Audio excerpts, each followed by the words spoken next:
Mona Lisa आज के दिन इस एक पेंटिंग की कीमत $1 बिलियन है। आखिर क्या कारण है इसके पीछे, क्या राज छुपे हैं इस पेंटिंग के अंदर, क्यों है ये दुनिया की सबसे फेमस पेंटिंग? आइए समझते हैं राज मोनालिसा का। मोनालिसा की पेंटिंग को बनाया गया था 1503 में एक Italian artist Leonardo da Vinci के द्वारा। और ये भाई साहब कितने टैलेंटेड आदमी थे, क्या बताऊं मैं आपको। ये एक पेंटर, साइंटिस्ट, स्कल्पचर और एक इंजीनियर भी थे। इनके बारे में तो एक अलग से वीडियो बन सकती है, तो इनकी ज्यादा बात ना करते हुए हम आते हैं इनके द्वारा बनाई गई सबसे फेमस पेंटिंग मोनालिसा के ऊपर। लेकिन ये पेंटिंग थी किसकी? इस पेंटिंग में दर्शाई गई औरत के बारे में जानने के लिए लोग हमेशा से क्यूरियस रहते हैं।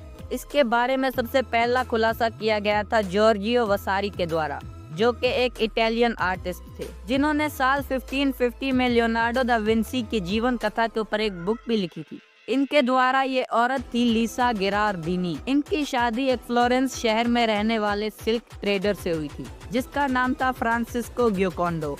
इनका कहना था कि फ्रांसिस्को ने ये पेंटिंग अपनी बीवी के लिए कमीशन करवाई थी, और यहीं से इस पेंटिंग के दो नाम पड़ गए। पहला मोनालिसा, ये आता है मडोना लिसा से। इटालियन भाषा में मैडम शब्द के लिए मडोना शब्द का इस्तेमाल किया जाता था, तो मडोना लिसा का मतलब हुआ मैडम लिसा या लेडी लिसा। और इसका दूसरा नाम है ला गियोकोंडो। अपनी शादी के बाद लीसा गिरार्डिनी बन गई लीसा गियोकोंडो। और एक इंटरेस्टिंग चीज, यहाँ पे गियोकोंडो का मतलब है लाइट हार्टेड या चेयरफुल, मतलब एक हंसमुख लेडी।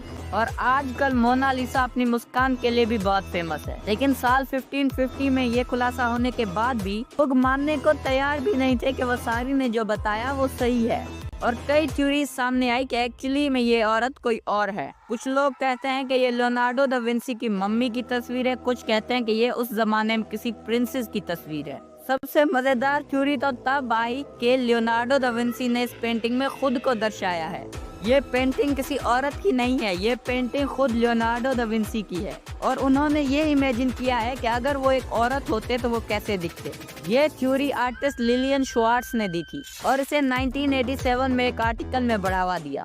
लेकिन ये सब सिर्फ मिथ हैं। आज हम लोग ये बात साबित करेंगे कि इस पेंटिंग में जो औरत है वो लीसा गिरार्डिनी ही है, वो भी पुख्ता प्रूफ और एविडेंसेस के साथ। माना जाता है कि जिस वक्त ये पेंटिंग बनाई गई थी उस वक्त लीसा की उम्र 24 साल थी। इसके बनाने के पीछे कारण था कि जब दिसंबर 1502 में उनके बेटे एंड्रियो का जन्म हुआ था। और अगर हम वक्त में 3 साल पीछे जाएं तो लीसा ने अपनी बेटी को खोया था। और अगर आप इस पेंटिंग को गौर से देखोगे तो लीसा के बालों में एक पर्दा सा लगा हुआ है, जिसे इटली में मॉर्निंग वेल कहा जाता है। वो तब चढ़ाया जाता है जब परिवार में किसी व्यक्ति की मृत्यु या डेथ हो जाती है। और इससे ये बात साबित होती है कि ये औरत और कोई नहीं, लीसा गिरार्डिनी ही है। लियोनार्डो दा विंसी ने इस पेंटिंग को बनाने के लिए बहुत ज्यादा मेहनत भी की थी।